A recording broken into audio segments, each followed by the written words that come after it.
Welcome to our channel. Activating your Union Bank rewards card and claiming your points is straightforward. Let's walk through the process. Step 1. Call the activation phone number printed on the sticker attached to your new Union Bank rewards card. Alternatively, visit the Union Bank website to activate online.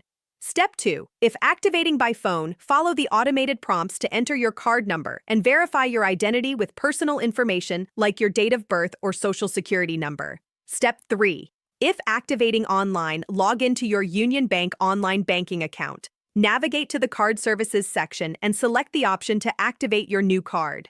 Step 4. Enter your new card number and any required verification details.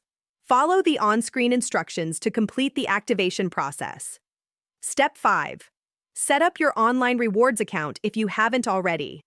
This is usually done through the Union Bank website or a separate rewards portal linked from your account. Step 6. Review your rewards program terms and conditions. Understand how you earn points, what purchases qualify, and how you can redeem your rewards. Step 7. Start using your Union Bank rewards card for purchases. Points will automatically accumulate based on your spending and the rewards program structure. Step 8. Check your rewards balance regularly through your online account. Log in to see how many points you've earned and explore redemption options like cashback, gift cards, or travel.